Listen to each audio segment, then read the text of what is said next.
maybe refer to it afterwards. And yeah, welcome to the Git workshop. This is in prep for the HopperHacks Bootcamp, and you'll learn a lot more about what Git is and how you can use it, but it's a really useful tool for not only just hackathons, but in general, the software industry and a lot of industries that are incorporating high-level software into it. It allows for really effective project management and collaboration, but we'll go into detail about that in the next few slides. And just take a moment to sign in via the QR code that's on the screen shared. Also, something to note about the workshop, this is meant to be like not just me talking to you guys.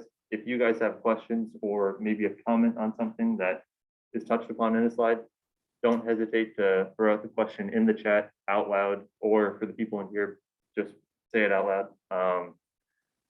It's meant to be a learning experience, not just a lecturing experience for me. So every software or solution out there is meant to tackle a problem. Around the time that Git was invented, there was a problem where you have a bunch of developers, a bunch of coders, they're working on the same project. You have these massive projects that have a lot of people needing to collaborate and contribute to them. But if you're using the same code base for a project, you might have some code conflicts when it comes to being able to work on everything at the same time. Imagine a Google Doc with like 100 different people on it. That sounds like mayhem if you just even start to think about it on that level. But a solution to this for high-level coding projects is to use version control like Git. And what version control is it's essentially just a way for you to toggle back and forth between different versions of code, not only on a computer, but also via the web. And this is just a quote from the person who actually created not only Linux, but Git, which is going to be what we're talking about.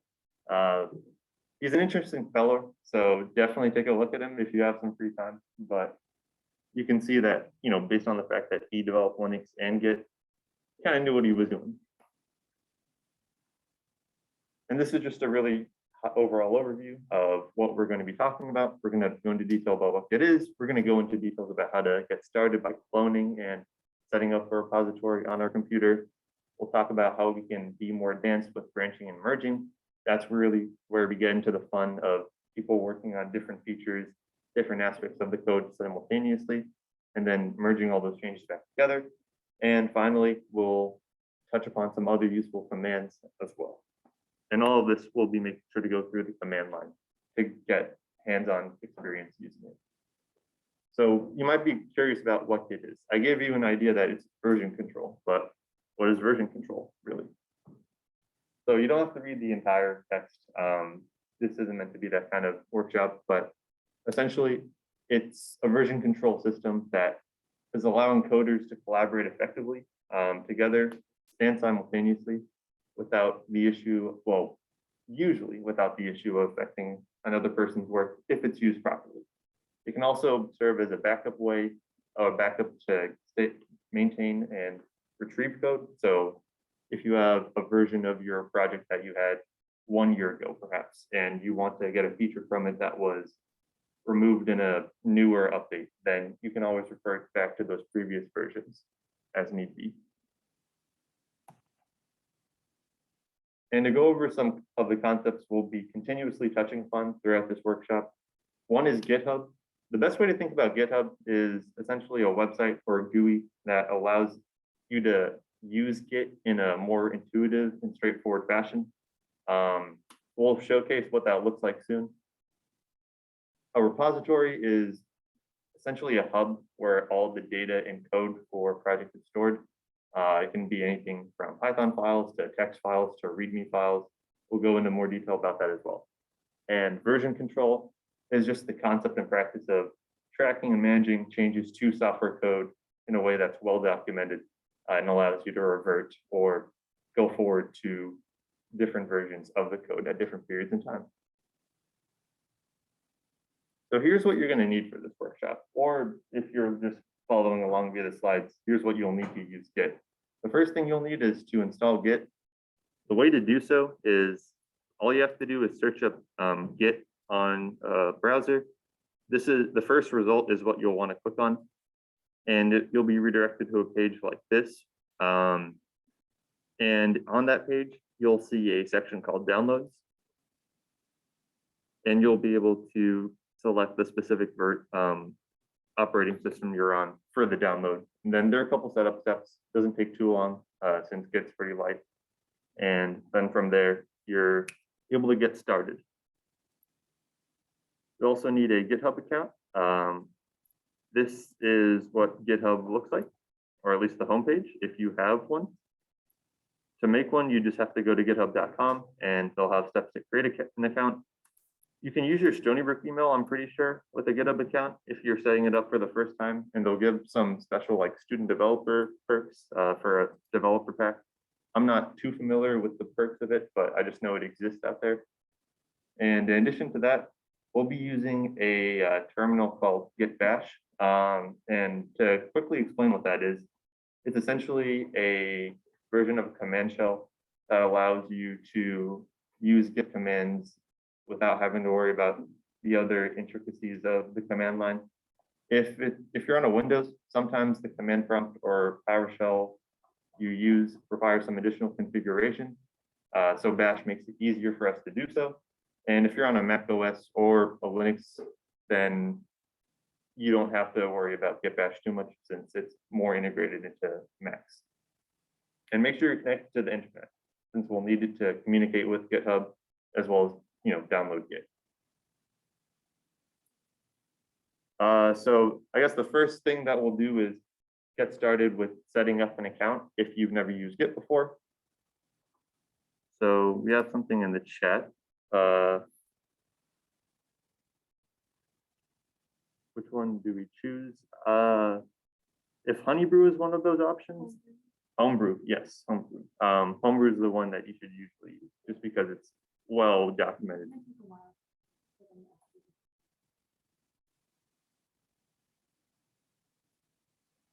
Yeah, so we'll get started with setting up some basic information on our Git terminal. So, sure. So if anyone has any questions while installing Git, actually what we'll do is if you could give a thumbs up or a yes check mark in the participants tab if you have installed Git successfully, then please do so. And if not, and you're running into an issue immediately, let us know. Do you need Git to use GitHub or? No, GitHub integrates Git into like the way you use the platform. Git is like what's just downloaded on your computer itself.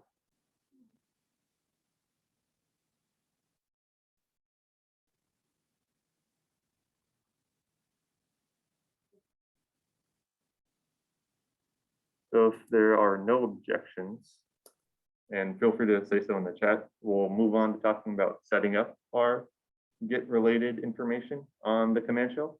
So what we're going to do is essentially find a way to link our Git terminal to our GitHub account once we've made it. So the 3 pieces of information typically that we need, or 2 pieces that we need to verify, are a username as well as a user email for the account. So I've already done it on my side, but I'll showcase what it looks like. So I'm going to start up Git Bash. And the first command that they're asking for is to check the username, as you can see. So we'll check that it exists.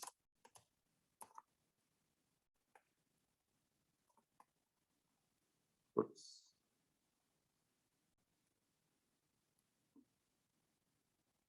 You'll see that we need this global text in the command prompt just to tell Git that we're looking to see what the global configurations are for the command shell. So we can see that it's currently set to my name as the user's name. And then we can run the same command except put in email. And you can see that on my command shell, it's set to be my Stony Brook email, which is what I've linked my GitHub account to. This is just a way that we'll start communicating with our GitHub account once we have those pieces of information established in our terminal.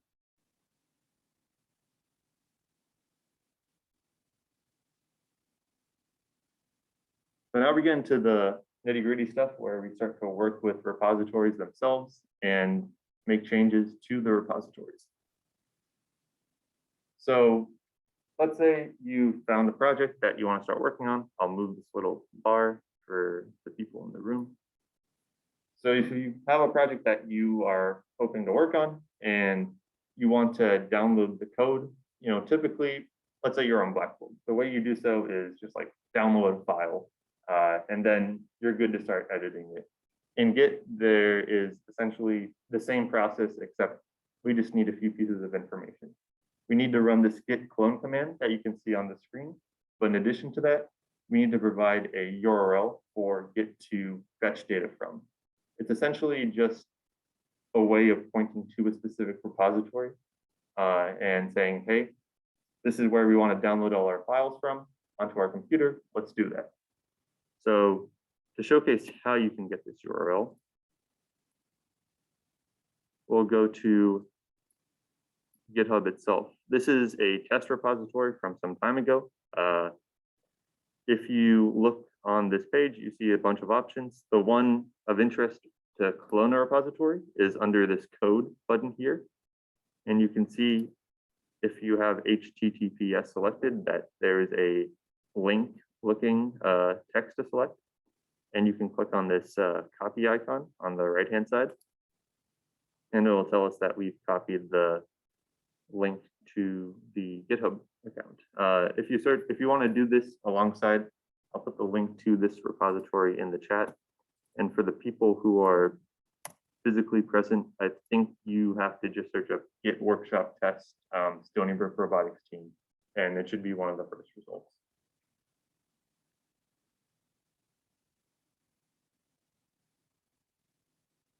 So once we get that repository link, all we have to do is type git clone and then paste that big link into the command prompt. And you'll see in this case, it says that the destination path git workshop test already exists. That's because I've already cloned it onto my computer, so it wouldn't make a duplicate if I already have one. But in the case of you guys, it would just make it right away. And you'll see a couple prompts saying that it's fetching data, but ultimately you'll get a success message and it'll be created. Any questions about cloning repositories or how to find the link to clone a repository on your computer?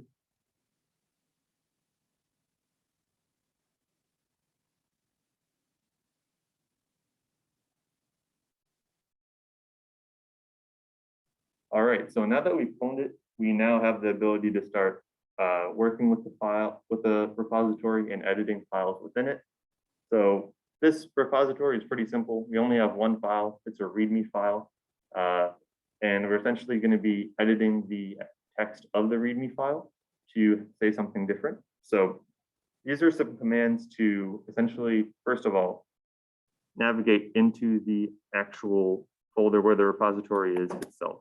So if you type cd, which is change directory, and type git workshop test, you'll see that when I did that, a little text icon appeared next to the command shell. And you'll see it says git workshop test, indicating that we're in the folder itself. And this main branch, we'll talk about what branches are later, but the best way to think of it as now is different, I guess, routes where you can make changes in, where they're separate from one another. It gets a bit more, it's not as simple as that. We'll go into detail about it soon. And then from there, let's take a look at what files are in this repository. And we can do that by typing ls on our command prompt. And it'll give a list of the different files that exist. Right now, there's only this README file. So we're going to edit that to show how we can make changes. And now to edit the file itself, if you have VS Code installed, you can technically open the project via that platform. What we're just going to do for this workshop is open it via Notepad for Windows. And I forget what the application is called on Macs, but there's also like a Notepad text editor. What did you say? Text edit, okay. So we're just going to use a simple application to check it out. So let's type notepad readme.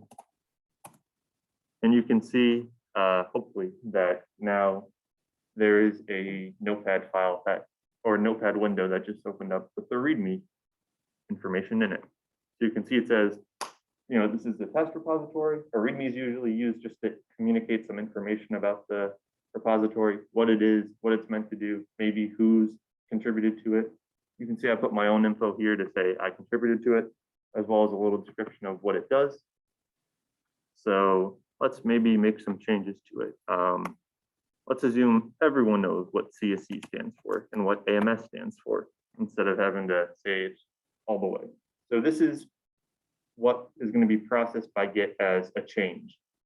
But the thing is that, and we'll see soon, that changes aren't immediately processed by Git. We have to tell Git manually that there's a change to file ABC that needs to be processed or committed. And we'll see what that fancy word means soon. So let's exit out of this since we saved it. And now we'll go back to here.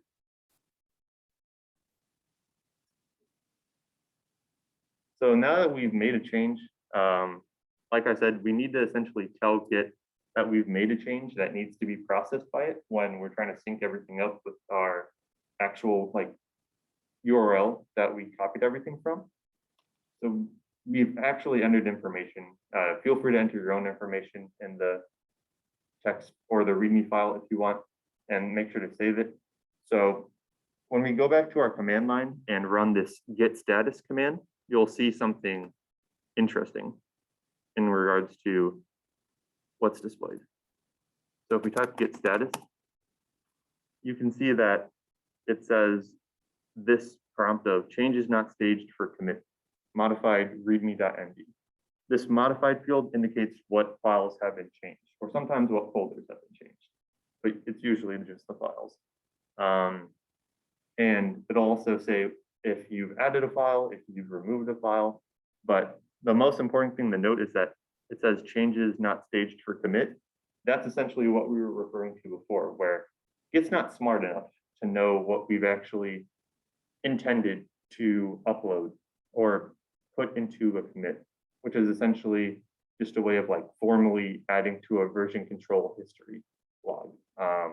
Commits are a way for us to go back and forth in time to see different versions of code. And to do a commit, we need to do a couple things. But first, we need to identify which files we want to actually commit for every commit we make, and then actually create the commit itself, as well as give a nice description. So in this case, it's pretty simple. You only have a README file. So that's the only file we're going to commit. And we'll see how.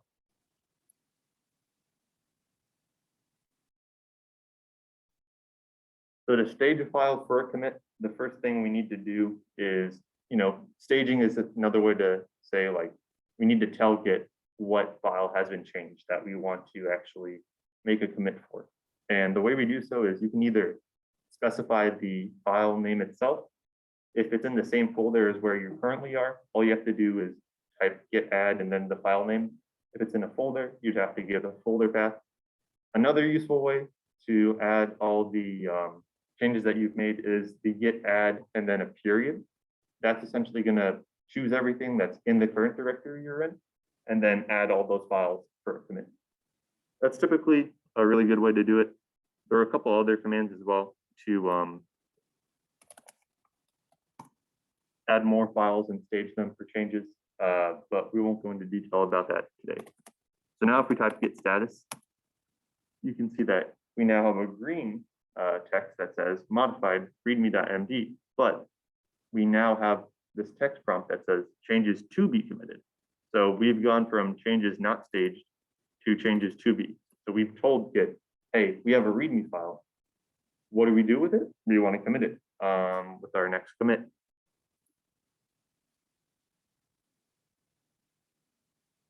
And now here's where we make the commit itself. There are two different ways of doing it. I do not recommend the second way because it's not very beginner friendly. what we're going to do is type git commit. This -m, the way to think about these dashes is that they're flags, or I guess parameters in a way, for this commit command. I won't go into too much detail about flags just because they get convoluted real quickly, but this is our way of telling Git that this text and quote next is the actual commit message, which is what the user would see when they're looking to see like what was updated with the commit, because there is an alphanumeric number or string that's created for every commit, but a programmer doesn't know what to do with commit FAB497. They know what a commit is based on the message itself. And every commit needs to have a message because of that fact that we don't know what to do with just garbage numbers. So we'll commit and give a message of readme updated with abbreviations. It's generally good practice to be as descriptive as possible and concise as possible with your commits, because no one likes a commit of file change. What file? What was the change? And you'll see, at least on a higher level, that commits can get messy real fast. So we have a question of, does it matter which terminal we use for the git commands? We're using git bash for this instance, but in general, it doesn't really matter. The only reason why we're using git bash is that it's a bit more tailored for using Git compared to the Windows PowerShell or normal command prompt, but Macs are a bit tailored towards Git anyways. So there's not really too much of a difference that you're losing with the Mac command shell.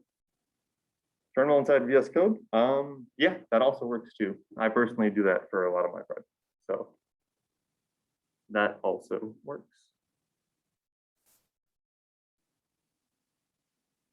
So we can now see that we got this message of one file change, one insertion, one deletion. That's just a recap of everything that you've done to the commit that you've made. And if we type git status, we can now see that it says your branch is ahead of origin-main by one commit. That's cool, but what does that mean? The way to think about our message that we just got is essentially we have the repository that's online that we cloned everything from. That hasn't been changed. We're about to change it, hopefully, by adding this one commit that we've made. Now, the way we do so usually is we run this. I'll go back to this slide soon, but we'll run normally this git push command.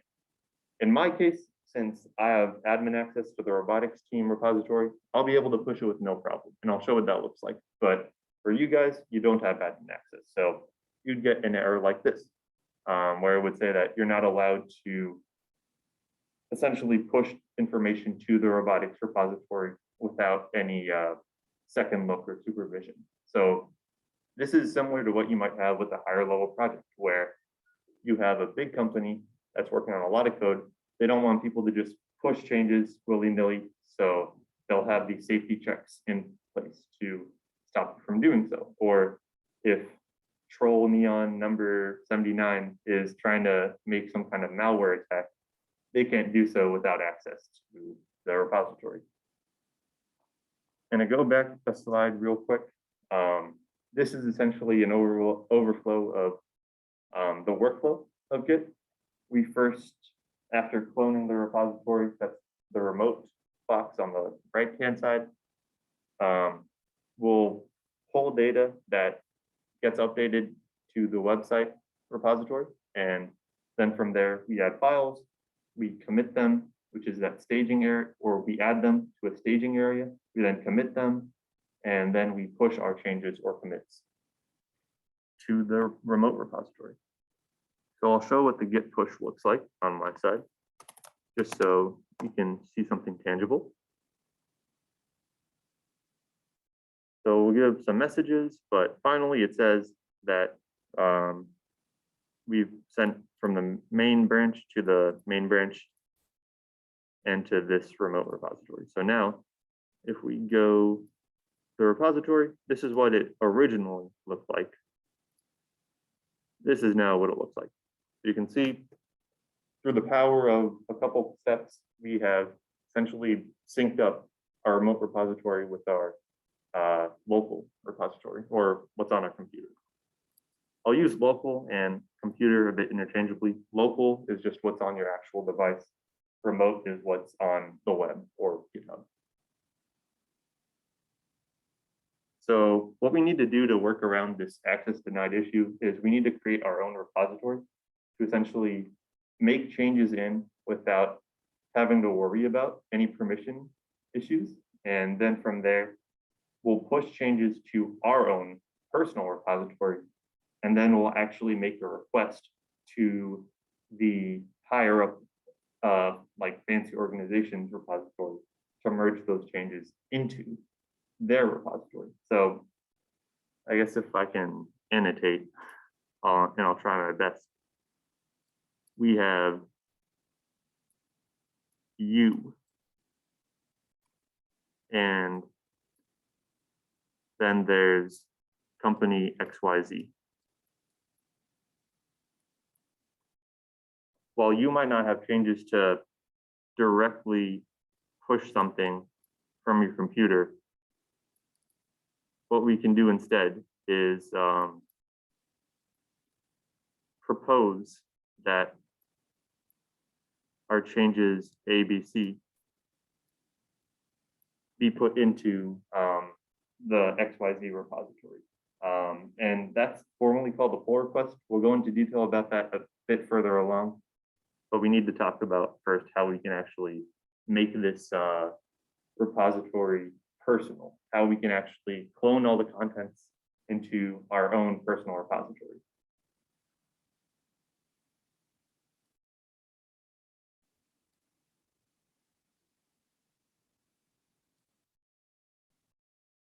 So what we need to do is go back to GitHub. So let's go to the home page, and you'll see this repositories tab on the left-hand side. You'll want to click new. And then we'll call it, I believe it was Git Workshop Test. And we'll get notified whether the repository is already taken up under our account or if we have the ability to create the repository. And let me just make sure it was Git Workshop Test. Yep. We'll make it public.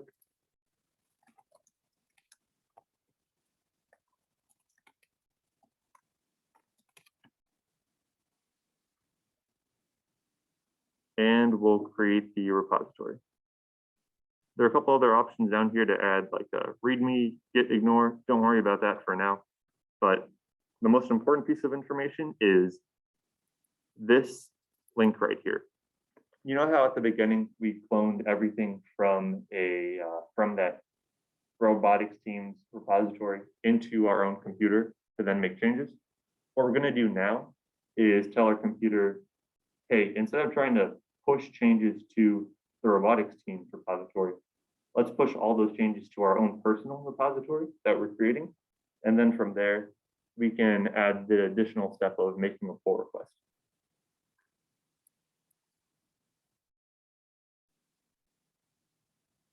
So this is just walking through those steps a bit more.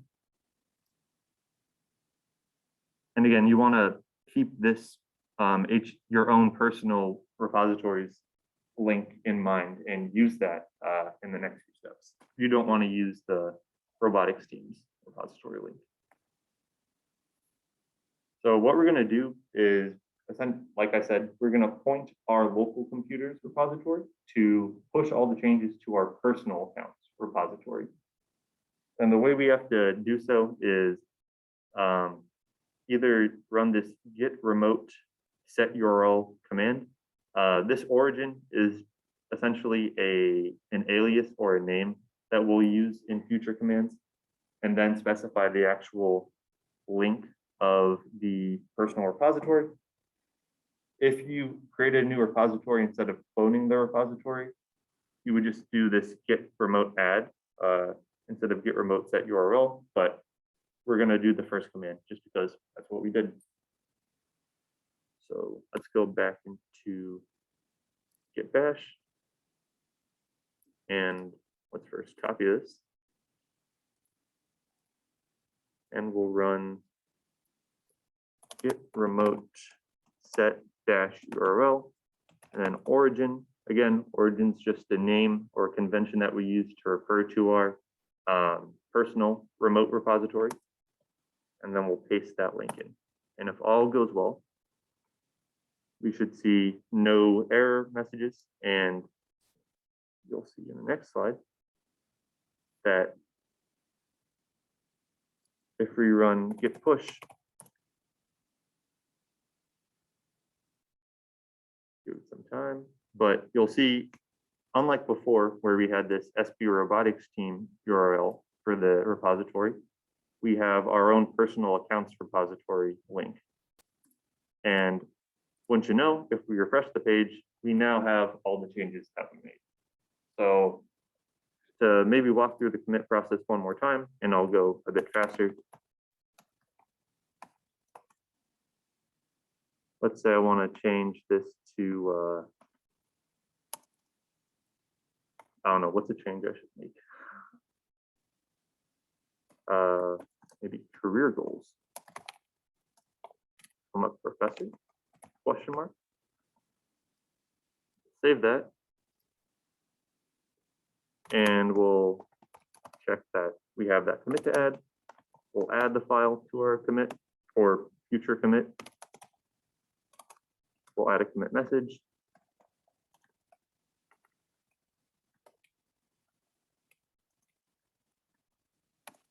And then we'll push it.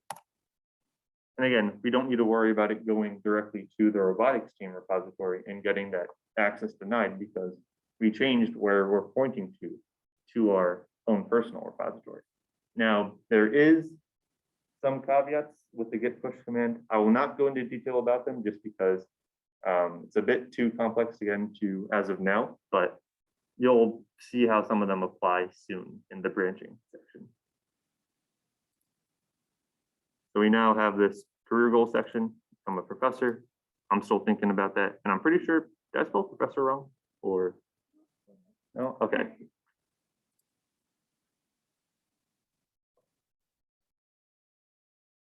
So yeah, this is just an overview of what it might look like on your side. And this is an overview of what we've talked about, but just a visual representation of it. The remote repository is what we are pushing all of our data to online. Our local repository is our computer, where we're storing all the commits that we're going to push. Don't worry about memorizing all these commands off the bat. It's a lot. I know not even all the commands on this, to be honest, as thoroughly as I probably should. But if you have a working knowledge of a few of the commands, you can build your base. Documentation's a lifesaver, and then from there, branch out. And that'll be a fun, as you'll see soon.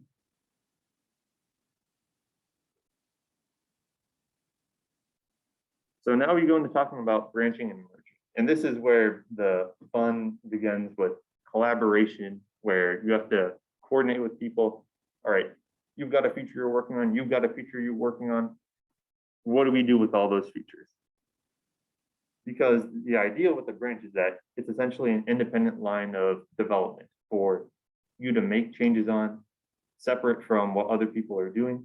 And then from there, when you finish making your changes on a branch, you can put them and merge them back into your, I guess, main branch, which is where you're usually finished or most up-to-date version of the product lies. And then from there might be conflicts. We'll touch upon that soon, but you might have to resolve a couple conflicts to have all the changes people have made working properly. And we'll go into this checkout section soon. But it's just a way to choose which branch we get to work in. And this is a nice visual representation of how branching works. You can see We have a separate branch for feature 1. We make changes there.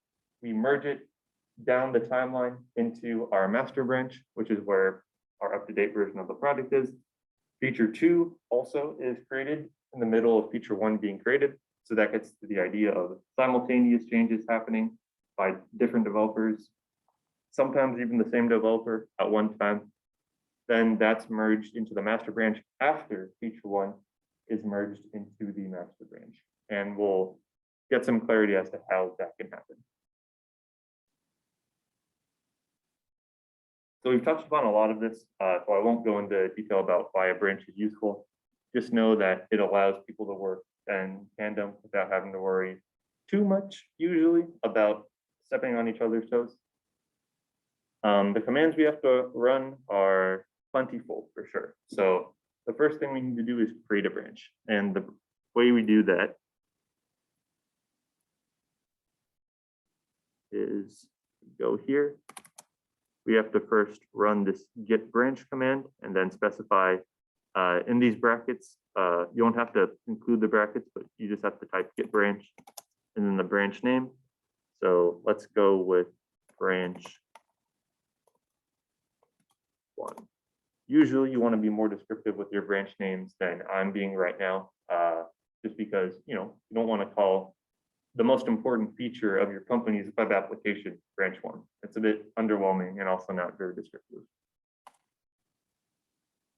And now if we do this get checkout command, checkout is essentially telling our local computer we want to move into another branch. We check out into branch 1, and you'll see that says we switch to branch 1, and this branch 1 or text appears now next to the command line. You can also run this get checkout -b and then branch name command does both of those commands in one shot.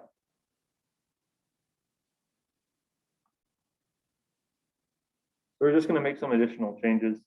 We're not going to go as complex as this. All we're going to do is create a new file. So the file, the command touch, that's making a new file within the command line.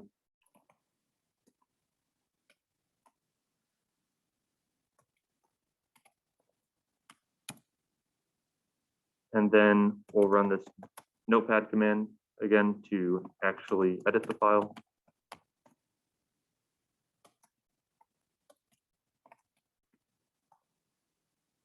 And we'll make our changes. And we'll see we have this.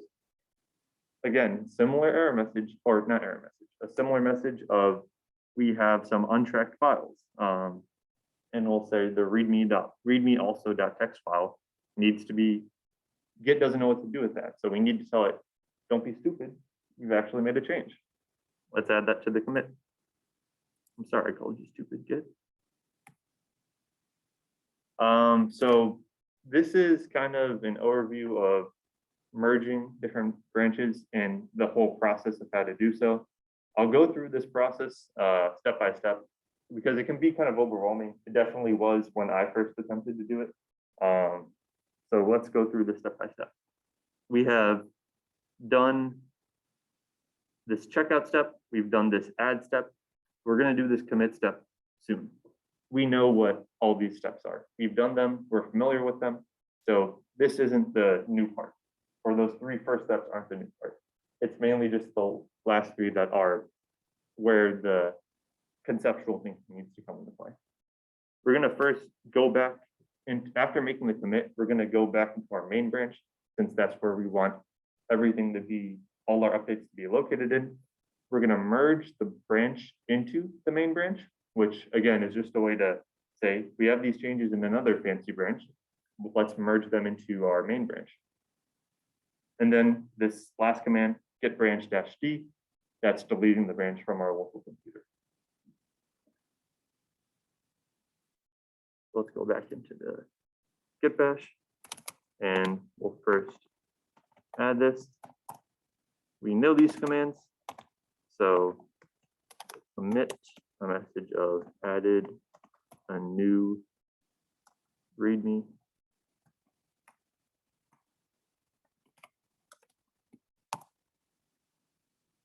And let's make sure nothing to commit. So we'll now go into our our main branch. So git checkout main, since main is the name of the default branch that's created. So now what we do is we'll type git merge. And then if we're just merging a branch that's on our local computer, we just have to specify the branch name itself. In this case, we called it branch 1. And you'll see it gives some messages that, hey, we did the merge. These were the changes to the files and also the number of files and insertions or deletions made.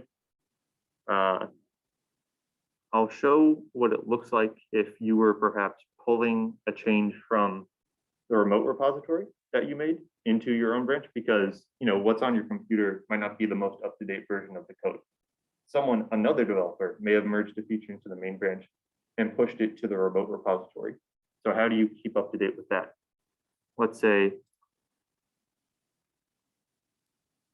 I'm just editing this via the GitHub page to show what it looks like, but it would be a different process if you were getting the feature that another developer commits from his branch or her branch. So let's say I'm a professor. It's no longer a question mark. We know we're becoming a professor. And let's just say, yeah, update README.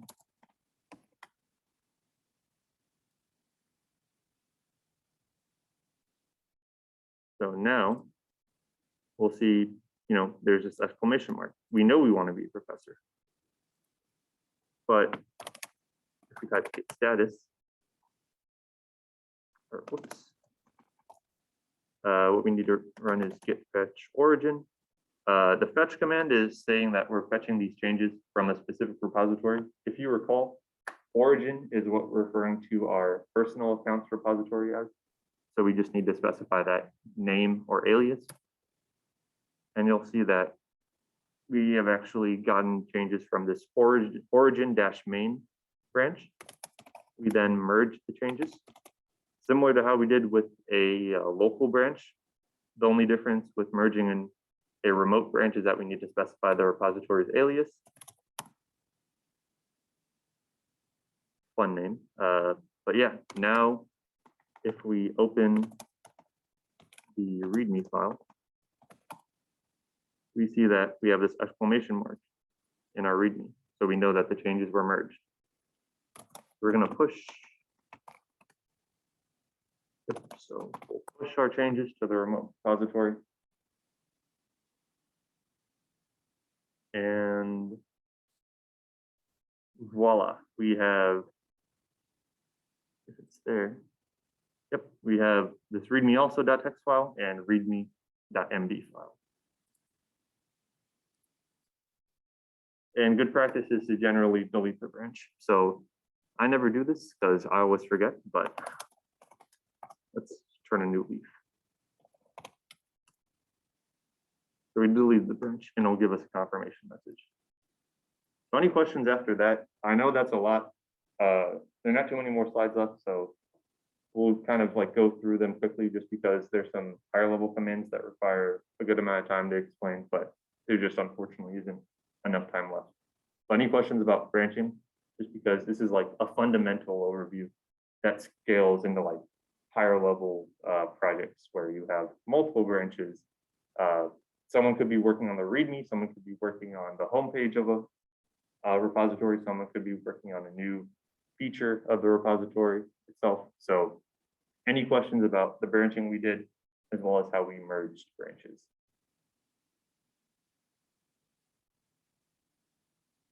I'm going to take that as a no, and feel free to put them later in the chat if you have questions. We won't go into too much detail about merge conflicts just because they take a good amount of time to explain, but inevitably, not even the best programmers can avoid this.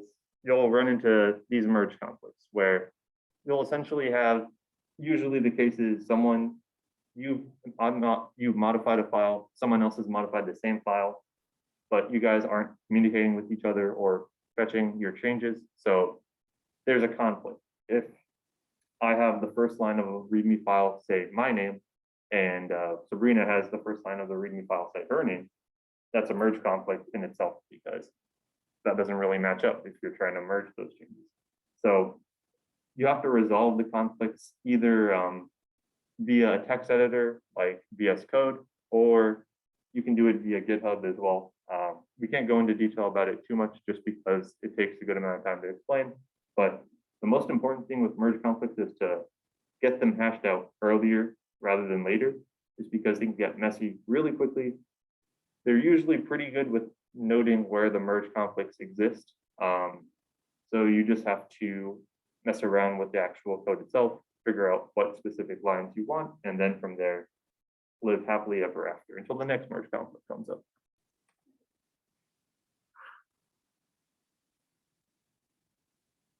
And these are just some general other useful commands that we won't go into too much detail about, but we did touch upon a couple of them.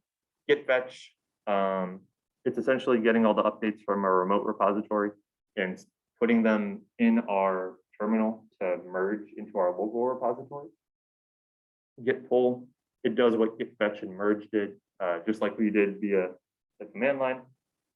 I generally do git fetch and git merge just because it's a safer way to make sure that everything is the way you want it. And git pull is a bit more dangerous, but you know, some people like to live on the edge, so respect to them.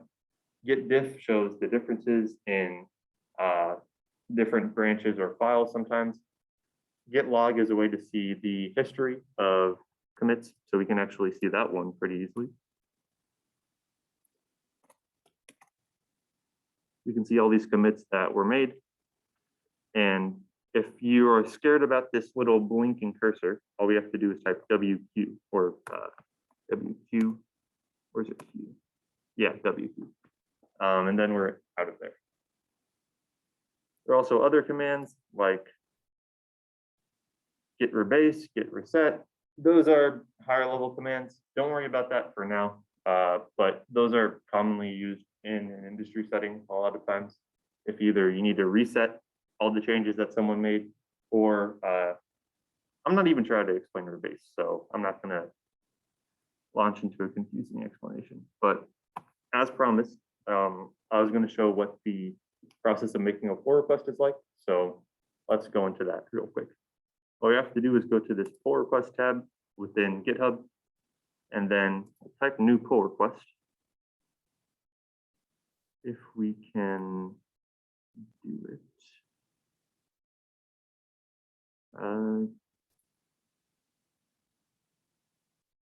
Might not be linked. Oh, I think I know why. Yeah, so funny thing about pull requests, you need to actually fork a repository to make a pull request effectively. Don't worry about forking too much for now. The best way to think about it is like we had company XYZ's repository that we copied everything from. Forking is just a way to speed up the process of making it under your personal account without doing the remote set URL commands that we did earlier. But it's essentially a way for you to, git fork is just a way, it's a fancier version of git clone, git set remote URL, and so on. But before, I guess like pull request, you'll have someone usually review it before it's actually merged into the official version of the repository. And then once it's approved, it gets merged in. And thanks for coming. So for those who didn't sign in, the QR code is on the screen right now. Will you be able to access the slides after the Zoom is over? Sure, why not? I think so, right?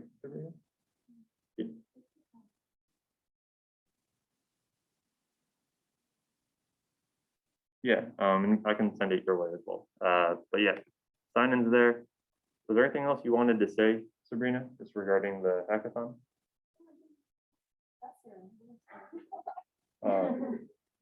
Very funny. But yeah, I mean, a lot of you are, I think I'm on the Wix Discord server, so feel free to PM me if you have questions about anything that was touched on in the workshop that you're confused about. And you know, this will help in the hackathon for sure, and for definitely your future programming endeavors. So you guys have gotten good. So You guys got this. Yeah, we have workshops for the rest of the week, so remember to check them out too. Yep, those workshops are on the Discord server, I think, in the announcement, so give those a look over. But thanks for coming, guys.